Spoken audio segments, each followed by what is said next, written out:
حضرت ابو رافع رضی اللہ تعالی عنہ سے مروی ہے، فرماتے ہیں حضور نبی کریم صلی اللہ علیہ وآلہ وسلم نے حضرت عباس رضی اللہ تعالی عنہ سے فرمایا، چچا جان کیا میں آپ سے صلہ رحمی نہ کروں؟ کیا میں آپ کو کچھ عطا نہ کروں؟ کیا میں آپ کو کچھ فائدہ نہ دوں؟ انہوں نے عرض کیا کیوں نہیں یا رسول اللہ؟ حضور نبی اکرم صلی اللہ علیہ وآلہ وسلم نے فرمایا، چچا جان آپ 4 رکعت نماز نفل ادا کریں، پہلی رکعت، دوسری، تیسری اور چوتھی رکعت میں یہ کلمات پڑھا کریں۔ اگر آپ کے گناہ جتنے بھی ہوئے، حتیٰ کہ جتنے ریت کے ٹیلوں میں ریت کے ذرات ہوتے ہیں، تو بھی اللہ تعالیٰ ان کلمات کی برکت سے ان کو معاف فرما دے گا۔ اگر ہر روز یہ نماز نہ پڑھ سکو تو ہفتے میں 1 روز پڑھ لیا کرو۔ اگر ہفتے میں 1 بار بھی نہ پڑھ سکو تو مہینے میں 1 بار پڑھ لیا کرو۔ آپ صلی اللہ علیہ وآلہ وسلم یوں ہی فرماتے رہے، حتیٰ کہ آپ نے فرمایا سال میں 1 ہی بار پڑھ لیا کرو۔ فرمایا یہ عمل میری تمام امت کے لوگوں کے لیے ہے۔ بسم اللہ الرحمن الرحیم۔ السلام علیکم ورحمۃ اللہ۔ حضرت انس رضی اللہ تعالی عنہ سے مروی ہے، فرماتے ہیں کہ حضور نبی اکرم صلی اللہ علیہ وآلہ وسلم نے ارشاد فرمایا، جب اللہ تعالیٰ اپنے کسی بندے سے بھلائی کا ارادہ فرماتا ہے تو اس کو دنیا کے اندر مصائب میں مبتلا فرماتا ہے، اور جب اللہ تعالیٰ کسی بندے کو سزا دینا چاہتا ہے تو اس کے گناہوں کے سبب اس کا دنیاوی عذاب روک دیتا ہے، تاکہ قیامت کے روز اس کو پورا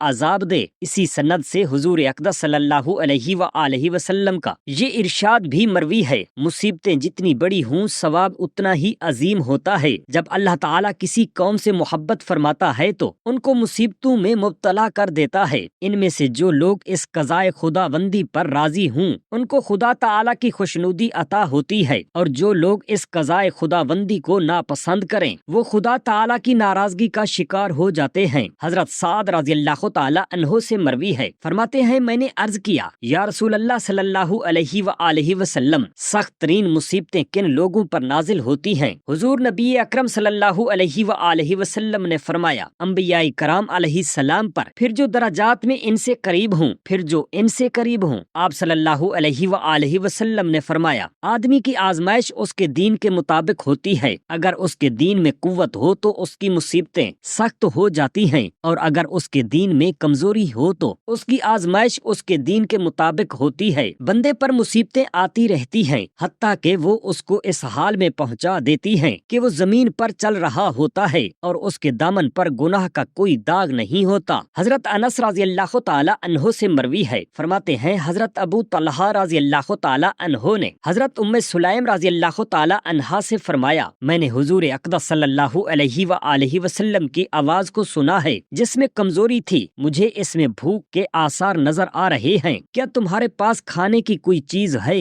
انہوں نے جواب دیا ہاں۔ انہوں نے جو کی کچھ روٹیاں نکالی، پھر اپنا دوپٹہ لیا اور اس کے کچھ حصہ میں روٹیوں کو لپیٹا اور کچھ حصہ مجھے اڑا دیا، پھر انہوں نے مجھے حضور نبی کریم صلی اللہ علیہ وآلہ وسلم کی خدمت میں بھیجا۔ میں وہ روٹیاں لے کر گیا اور حضور اقدس صلی اللہ علیہ وآلہ وسلم لوگوں کے ساتھ مسجد میں بیٹھے پایا، میں ان کے پاس کھڑا ہو گیا۔ حضور نبی محترم صلی اللہ علیہ وآلہ وسلم نے مجھ سے پوچھا، تمہیں ابو طلحہ نے بھیجا ہے؟ میں نے عرض کیا جی ہاں یا رسول اللہ۔ حضور اقدس صلی اللہ علیہ وآلہ وسلم نے اپنے ساتھ بیٹھے ہوئے لوگوں سے فرمایا، اٹھو۔ دوسرے لوگ چل دیے، میں ان کے آگے آگے چل دیا، حتیٰ کہ میں حضرت ابو طلحہ رضی اللہ تعالی عنہ کے پاس پہنچا اور ان کو سارا ماجرا بتا دیا۔ حضرت ابو طلحہ رضی اللہ تعالی عنہ نے فرمایا، اے ام سلیم، حضور اقدس صلی اللہ علیہ وآلہ وسلم لوگوں کے ساتھ تشریف لے آئے ہیں اور ہمارے پاس انہیں کھلانے کے لیے کچھ نہیں۔ انہوں نے عرض کیا، اللہ تعالیٰ اور اس کا رسول صلی اللہ علیہ وآلہ وسلم سب سے بہتر جاننے والے ہیں۔ حضرت ابو طلحہ رضی اللہ تعالی عنہ چل پڑے اور راستے میں حضور نبی کریم صلی اللہ علیہ وآلہ وسلم سے جا کر ملے، پھر حضور ان کے ساتھ تشریف لائے اور گھر میں داخل ہوئے۔ حضور نبی اکرم صلی اللہ علیہ وآلہ وسلم نے فرمایا، ام سلیم جو کچھ تمہارے پاس ہے لے آؤ۔ حضرت ام سلیم رضی اللہ تعالی عنہا نے وہ روٹیاں پیش کر دی۔ حضور کے حکم سے ان روٹیوں کے ٹکڑے بنائے گئے اور حضرت ام سلیم رضی اللہ تعالی عنہا نے ان پر گھی کا ڈبہ نچوڑ کر ان روٹیوں کو تر کر دیا۔ پھر حضور اقدس صلی اللہ علیہ وآلہ وسلم نے اس کھانے پر پڑھا جو خدا تعالی کو منظور تھا، پھر فرمایا، 10 آدمیوں کو اندر آنے کی اجازت دو۔ ان کو اجازت دی گئی انہوں نے سیر ہو کر کھانا کھایا، پھر باہر نکل گئے۔ پھر آپ نے فرمایا 10 مزید آدمیوں کو اندر آنے دو۔ انہیں اندر بلایا گیا، انہوں نے سیر ہو کر کھایا، پھر باہر نکل گئے۔ آپ نے فرمایا 10 اور کو بلا لو، حتیٰ کہ سب لوگوں نے سیر ہو کر کھایا۔ ان لوگوں کی تعداد 70 یا 80 تھی۔ حضرت جابر رضی اللہ تعالی عنہ سے مروی ہے، فرماتے ہیں جب خندق کھودی جا رہی تھی تو مجھے حضور نبی کریم صلی اللہ علیہ وآلہ وسلم پر بھوک کے آثار نظر آئے۔ میں لوٹ کر اپنے گھر میں اپنی اہلیہ کے پاس گیا اور اس سے کہا کیا تمہارے پاس کھانے کی کوئی چیز ہے، کیونکہ میں نے حضور نبی اکرم صلی اللہ علیہ وآلہ وسلم پر بھوک کے شدید آثار دیکھے ہیں۔ اس نے چمڑے کی ایک تھیلی نکال کر میرے سامنے رکھی جس میں سا بھر جو تھے۔ ہمارے پاس بکری کا ایک چھوٹا سا گھریلو بچہ تھا، میں نے اس کو ذبح کیا اور میری بیوی نے جو پیسے۔ میں نے اپنا کام ختم کیا تو میری بیوی بھی فارغ ہو گئی۔ میں نے گوشت کاٹ کر ہنڈیا میں ڈالا اور پھر حضور اقدس صلی اللہ علیہ وآلہ وسلم کی طرف چل دیا۔ میری بیوی نے مجھ سے کہا مجھے حضور اکرم صلی اللہ علیہ وآلہ وسلم اور آپ کے ساتھیوں کے سامنے رسوا نہ کرنا۔ میں حضور اقدس صلی اللہ علیہ وآلہ وسلم کی خدمت میں حاضر ہوا اور سرگوشی کے انداز میں آپ سے عرض کیا یا رسول اللہ، ہم نے اپنی بکری کا ایک بچہ ذبح کیا ہے اور ہمارے پاس سا بھر جو تھے جو انہیں میری بیوی نے پیسا ہے، اس لیے آپ چند صحابہ کرام رضوان اللہ علیہم اجمعین کے ساتھ ہمارے گھر تشریف لے چلیے۔ یہ سن کر حضور اکرم صلی اللہ علیہ وآلہ وسلم نے با آواز بلند فرمایا اے اہل خندق، جابر نے تمہارے لیے کھانا تیار کیا ہے، اس لیے سب چلو۔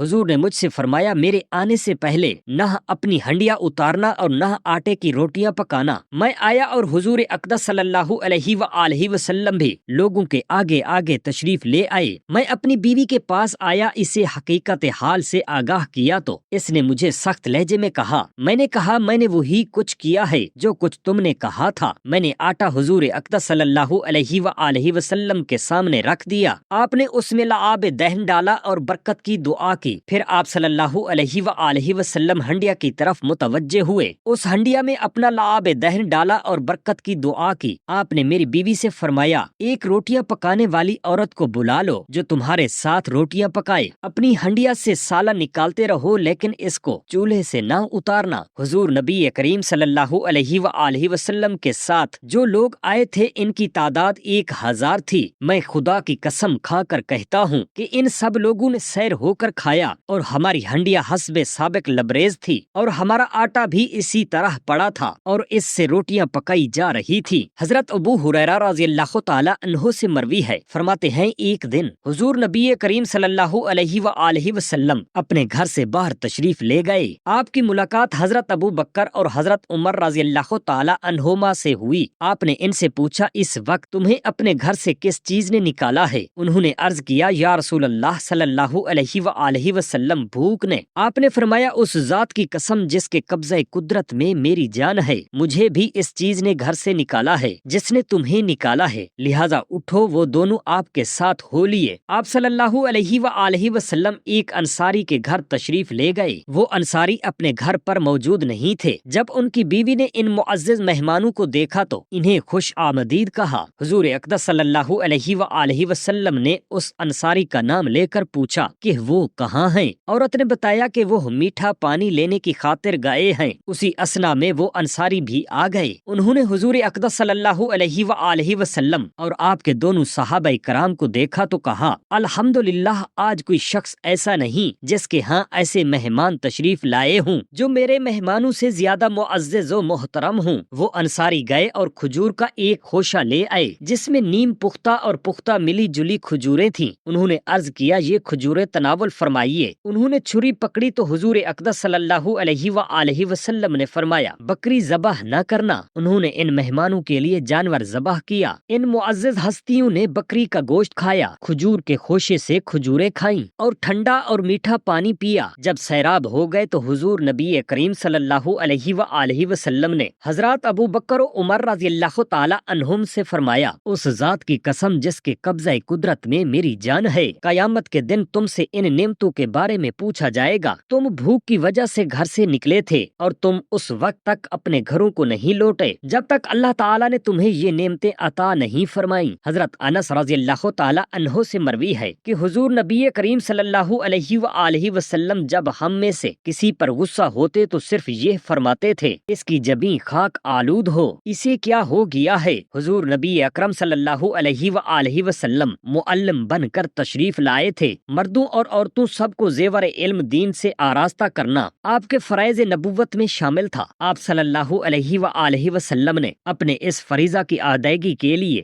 راتوں کی نیند اور دنوں کا چین سب کچھ قربان کر دیا تھا۔ آپ گالیاں دینے والوں اور پتھر مارنے والوں کو بھی علم دین کے زیور سے آراستہ کرنے کے لیے ہر وقت کوشاں تھے۔ اس فریضے کی ادائیگی کے دوران بھی ایسے مواقع آ جاتے کہ حیا کا جو نور آپ صلی اللہ علیہ وآلہ وسلم کے سینہ انور میں مستور تھا اس کی جھلک چہرہ انور پر نظر آنے لگتی۔ حضرت عائشہ صدیقہ رضی اللہ تعالی عنہا سے مروی ہے، فرماتی ہیں ایک عورت نے حضور نبی کریم صلی اللہ علیہ وآلہ وسلم سے سوال کیا کہ حیض والی عورت حیض کے بعد کس طرح غسل کرے۔ حضور نبی اکرم صلی اللہ علیہ وآلہ وسلم نے اس عورت کو غسل کا طریقہ سکھایا اور پھر فرمایا کہ اس طرح غسل کرنے کے بعد وہ کستوری سے معطر روئی وغیرہ کا ٹکڑا لے اور اس کے ذریعے طہارت حاصل کرے۔ عورت کہنے لگی اس روئی کے معطر ٹکڑے سے میں کس طرح طہارت حاصل کروں؟ آپ صلی اللہ علیہ وآلہ وسلم نے فرمایا سبحان اللہ، اس سے طہارت حاصل کرو۔ اس کے بعد